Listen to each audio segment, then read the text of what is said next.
So the third and final step in evaluating the business that you're about to buy and specifically measuring the growth opportunity for that business is how well is the seller of the current business closing their sales and how well does a sales funnel work for them. So questions you might ask: was a seller available on the phone during business hours? Some of them actually tell you I was not available on the phone during the business hours, which means customers could not reach me. And if they did $20,000 of net last year and they were not on the phone, this is a great indicator that once you are going to be on the phone, you'll do a lot more business. We promote a feature in Shopping Cart Leads that allows you to engage with your customers using a live chat. So you can actually program something to say, if the customer is on the product page, 10 seconds into it, pop up a window saying, hey, I know you're looking at this product. Can I help you answer any questions you have? Which fixes the problem if you have a sales content problem where, your sales content is not good enough and you have so many products out there that you just can't physically go and start optimizing everything. So the live chat can really help you there because the customer does not need to call you, does not need to stay on hold, does not need pick up the phone and dial anything. The chat is right there and it says, hey, do you have a question? Ask me. And if they ask you the question, you give an answer, it might lead into a sale. Usually the live chat conversions are pretty high if you use proactive chat. We measured it at 11% of the chats that get engaged get converted. If they did not have a proactive chat on their website, there's an opportunity there. The next question is, was the seller actively monitoring forms? And they can use something like Google Alerts to monitor the forms to answer questions about their website. Specifically, forms can be a really good driver for new business. As enthusiasts on whatever niche you are, talk about your product and reference your website so you can come in and engage them. And if you're not engaging them, chances are, you're not getting the repeat business. Chances are you might not even be advertising there while there might be an opportunity there. So if the seller does not talk about any kind of form activity that they're doing, then there's an opportunity there to do form marketing. You can ask a seller what was the time frame for them to answer emails. Some of them, only answer during business hours. Sometimes take 24 hours. Some of them have their mobile phone on them at any given time, and whenever an email comes in, they reply within 5 minutes. Again, depending on how you're going to treat the business versus how they did the business, you'll see if you'll get more or less revenue out of that particular deal. You can also ask if the seller was doing customer service on the phone, and if yes, was he doing it himself or did he have workers? And if he had workers, were they experienced or were they oversee dollar an hour workers that had heavy accents? Which again, all of those will affect the conversions, which will affect the revenue from what last year was and what the new year will be. And the bottom line is the seller, let's say that they did do their own customer service, are they a good sales copywriter? Are they a good closer based on them trying to sell the business to you?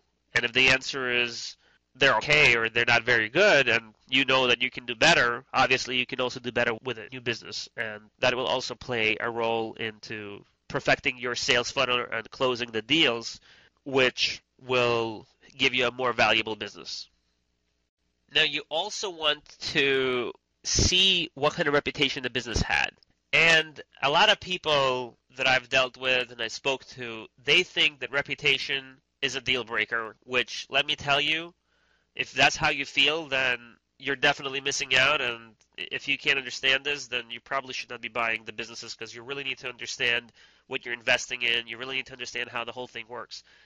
If the business has a bad reputation, there's a thing called damage control where you can come in and clean up that reputation. Of course, it takes time.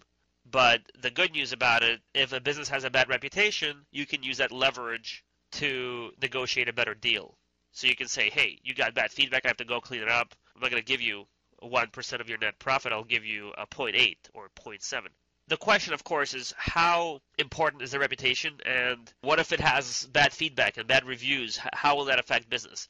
I don't want to get into the psychology of this, but I can tell you one thing. There's 4 kinds of buyers in the marketplace that purchase products from your website, and only one type of those 4 will pay very close attention to the reviews. The other 3 don't care about reviews. They will never look at reviews. They really could care less about it. So yes, you're missing 1/4 of the buyers, potentially, until you clean up your damage control, but it's not a deal breaker. You're not going to not do any business. A proving example, okay, if you think that what I just said is not true, look up the company called Decor My Eyes. The owner of that company was arrested because it kind of got out of control, and I'm not saying that I agree with anything he did, but he relied on bad publicity to get his high ranking up. And he would basically sell fake products to consumers and then threaten them if they did anything about it. And Google was actually ranking him. Google actually came out with a whole new penalty for having too many bad reviews and trying to rank from those bad reviews. The Decor My Eyes was in business for many years with horrible reputation, and he was still in business, and people were still buying his products, and they were still complaining afterwards, and they were still buying the products. So bad reputation, I agree that it's not good, and if you have clean reputation, that's perfect. But if you have a few bad feedbacks, or even if you have a lot of bad feedbacks, it does not mean that the business is worthless. It does not mean that you will do no business once you buy it. It just means that you're going to miss a certain amount of buyers that pay attention to the reputation and will not buy from you, or question it at least, if you have a really good deal. When it comes to damage control, you're the new owner of the website. Obviously, you're coming in with a clean slate, and you want to tell all of the bad reviews that were previously made that now you have a clean slate. You want to say, yes, I agree, the previous owner was horrible, he had really bad reputation, I'm really good, try me out, you'll see anything past this date, you will not find any bad feedbacks, because I really do a great job, and there you go, you fix your damage control. So you just go and counter all of the negative feedbacks to say, from this date on, it's under new ownership, and I'm doing a really good job, and now the damage control is fixed. Now you don't have a problem with feedbacks, even though they're still there, but customers will trust you even if they go and check your reputation. There is a link you can find right here which covers how to fix bad reputation, but if there is bad reputation, I don't think that should be a deal breaker. If anything, it should be more leverage for you to get a better deal for that business.